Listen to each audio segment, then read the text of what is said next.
موجودہ دور میں ہندوستان میں یا دوسرے ممالک میں ہمارے مومن بھائی بہنوں کے ساتھ بہت ظلم ہو رہا ہے. موب لنچنگ جگہ جگہ عام ہو چکی ہے. ایسی صورتحال میں اسلامک پرسپیکٹو کے اعتبار سے ہم مسلمانوں کا رویہ کیسا ہونا چاہیے؟ دیکھیے ایک بات سمجھیے، کبھی بھی آپ جنرلائزیشن کا شکار مت ہوئیے. جنرلائزیشن کا مطلب ہوتا ہے تعمیم، یعنی کسی چیز، کسی ایک واقعے کو ہول بنا کر پیش کرنا. کسی انڈیویجول انسیڈنٹ کو، سنگل انسیڈنٹ کو مینی انسیڈنٹ کے طور پر یا اوور آل انسیڈنٹس کے طور پر پیش کرنا. تو یہ جنرلائزیشن کا طریقہ ہے. تو عام طور سے لوگوں کا مزاج یہی ہے کہ ایک واقعے کو لے کر اس کو پورا ملکی واقعہ بنا دینا، کسی ایک فرد کے ساتھ ہوئے معاملے کو پورے مسلمانوں کے ساتھ ہونے والے معاملے کو بتا دینا. تو یہ بات درست نہیں ہے، یہ بات درست نہیں ہے. اب جیسے ہندوستان، تو ہندوستان میں مجموعی طور سے مسلمان الحمدللہ امن و امان میں رہ رہے ہیں، امن و امان میں رہ رہے ہیں.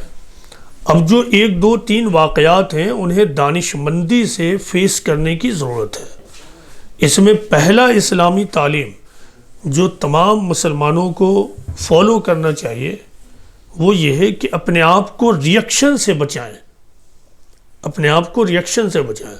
ایک حدیث ہے کہ پیغمبر اسلام کہتے ہیں کہ فتنہ سویا ہوا ہے، لعنت ہے اس شخص پہ جس نے فتنے کو جگایا.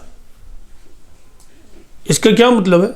اس کا مطلب یہ ہے کہ ایک آدمی کسی خاص سچویشن میں ریئیکٹ کر جائے اور ریئیکشن کر کر ایک سوئی ہوئی چیز کو، ایک ایسی چیز کو جو موجود نہیں ہے، اس کو وجود میں آنے کا موقع دے دے. جیسے لوگ اگر صرف بولنے تک محدود ہیں تو اب ریئیکشن کر کر ان کو آگے بڑھنے کا موقع دے دینا، ریئیکشن کر کر آگے بڑھنے کا موقع دے دینا. تو یہ بھی فتنے کو جگانا ہے. ایک دو آدمی ہے، ایک دو چار 10 لوگ ہیں جو پورے ملک میں نفرت بھری بات پھیلا رہے ہیں. اب اس کو ریئیکٹ کرنا اور ریئیکشن میں اس طرح کہنا جیسے سارے کے سارے ہندو اسی طرح کا کام کر رہے ہیں، تو یہ بھی فتنے کو جگانا ہوا. تو پہلا کام یہ کرنا ہے ہم تمام مسلمانوں کو کہ اپنے آپ کو ریئیکشن سے بچانا ہے.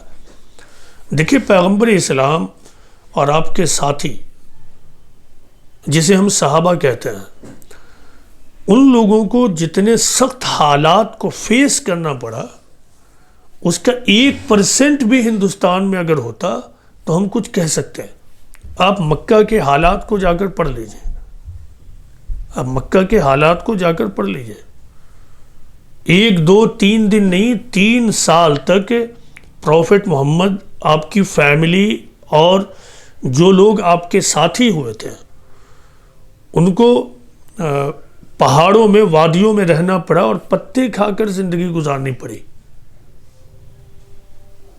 تو آپ بتائیے کیا اس طرح کی صورتحال عمومی طور سے مسلمانوں کو فیس کرنا پڑتا ہے یا اب کرنا پڑ رہا ہے؟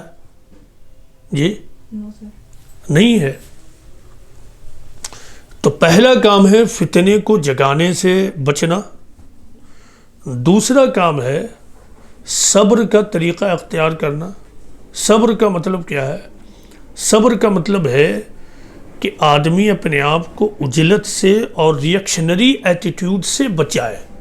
جب بھی کوئی سچویشن پیدا ہو تو اس پر خوب غور و فکر کرے اور اس کے بعد دیکھے کہ اس صورتحال کا جواب دینا ہے یا نہیں ہے، جواب دینا مناسب ہے یا نامناسب ہے. جواب اگر ہم دیتے ہیں تو اس میں فیوریبل ایسپیکٹ کیا ہے اور انفیوریبل ایسپیکٹ کیا ہے. دس از کالڈ صبر اور پیشنس. تو دوسرا کام ہے مسلمان پیشنس سے کام لیں. تیسرا کام کیا ہے؟ تیسرا کام یہ ہے کہ قرآن کی اس تعلیم کو اپنی سوچ کا حصہ بنائے. پیغمبر اسلام کی اس تعلیم کو اپنی سوچ کا حصہ بنائے کہ جس میں قرآن میں یہ کہا گیا ہے الصلح خیر, reconciliation is the best policy, reconciliation is the best policy, یعنی صلح بہتر ہے, کمپرمائز بہتر ہے. مسلمان اس حدیث کو اپنے ذہن میں رکھیں کہ پیغمبر اسلام محمد صلی اللہ علیہ وسلم یہ کہتے ہیں کہ ان اللہ یعطی علی الرفق وما لا یعطی علی العنف, یعنی اللہ نرمی پر وہ چیز دیتا ہے جو وہ سختی پر نہیں دیتا ہے, جو وہ سختی پر نہیں دیتا ہے. اس کا مطلب کیا کہ اللہ امن پر وہ چیز دیتا ہے جو وہ بدامنی پر اور ہنساتمک کاروائی پر اور وائلنٹفل ایکٹیویٹی پر نہیں دیتا ہے. تو مسلمان اس حدیث کو اپنے ذہن میں رکھیں. مسلمان قرآن کی اس آیت کو اپنے ذہن میں رکھیں کہ وَلَا تَسْتَوِي الْحَسَنَةُ وَلَا السَّيِّئَةُ, یعنی good and bad deeds are not equal. اچھے اعمال اور برے اعمال, اچھا رویہ اور برا رویہ, اچھا جواب اور برا جواب دونوں ایک نہیں ہو سکتا ہے, دونوں ایک نہیں ہو سکتے ہیں. تم جواب میں وہ کہو جو بہتر ہے, تو لوگ پرووک کر رہے ہیں, لوگ پرووکیشن کا طریقہ اختیار کر رہے ہیں. تو ہم مسلمانوں کے لیے حل یہ ہے کہ ہم پرووکیشن سے خود کو بچائیں, ہم جواب میں کوئی اچھا طریقہ اپنائیں, اچھا طریقہ. دیکھیے جب معاملہ سنگین ہو اور لوگ طاقت کا استعمال کر رہے ہوں, تو دو میں سے ایک طریقہ ہے کہ اگر خود فریق ثانی کے پاس بھی طاقت ہے, برابر کی طاقت, تو وہ طاقت کے زور پہ اس کو روک دے گا, طاقت کا مظاہرہ ہی کر کے اس کو روک سکتا ہے. لیکن اگر ایسا نہیں ہے تو ظاہر ہے اگر کوئی کمزور طاقت کا مظاہرہ کرے تو یہ ایسا ہی ہوگا جیسے وہ مقولہ مشہور ہے کہ آ بیل مجھے مار, آ بیل مجھے مار. پھر ہمیشہ کے لیے یاد رکھیے کہ طاقت مسئلے کا حل نہیں ہے. طاقت, جنگ, ہنسا, وار مسئلے کا حل نہیں ہے. مسئلے کا حل گفتگو ہی ہے. مسئلے کا حل ایک دوسرے کے درمیان پیغام کو پہنچانا ہی ہے. تو اس حل کو مسلمان اپنے ذہن میں رکھیں اور کبھی بھی دوسروں کی بری کارروائیوں سے متاثر نہ ہو جائے. مسلمانوں کو یہ ذہن میں رکھنا we are believers and finally ہمیں قیامت کے دن خدا کے سامنے اکاؤنٹیبل ہونا ہے. تو ہم دوسروں کی رویہ سے متاثر نہیں ہو سکتے ہیں. دوسرے اگر ناانصافی کر رہے ہیں تو ہم جواب میں ناانصافی نہیں کریں گے, کیونکہ اللہ کا حکم ہے کہ تم دشمنوں کے ساتھ بھی ناانصافی نہ کرو. اور اگر ہم اس بات کا خیال رکھیں کہ اپنے ہر معاملے میں خدائی تعلیمات کو فالو کریں گے تو یقیناً خدا کی مدد آئے گی, یقیناً خدا کی مدد آئے گی. اس سلسلے میں آخری بات جو مسلمانوں کو ذہن میں رکھنا ہے وہ یہ ہے کہ مسلمانوں کو اللہ تعالیٰ نے اس دنیا میں داعی گروپ بنا کر بھیجا تھا. داعی کا مطلب ہے وہ گروہ, وہ شخص جسے خدا کا پیغام تمام انسانیت تک پہنچانا ہے. لیکن آپ دیکھ لیجئے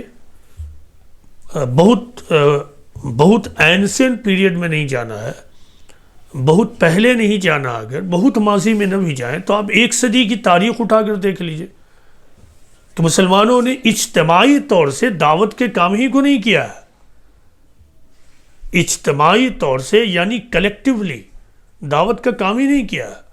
کبھی بھی انہوں نے کلیکٹیو ایفرٹ دعوت کے کام میں نہیں لگایا.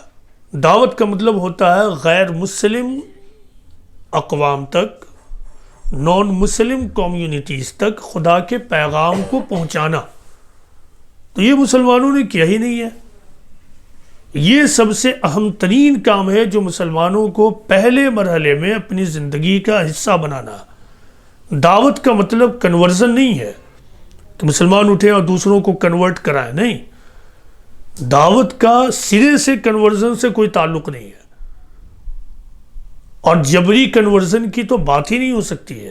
بعض لوگوں نے جو کچھ دن پہلے یہ بات اٹھی تھی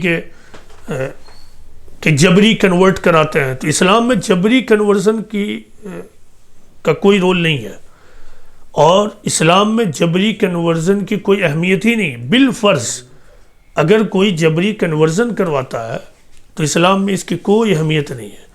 اور اصل بات یہ ہے کہ جبرن کوئی ایسا کروا بھی نہیں سکتا ہے،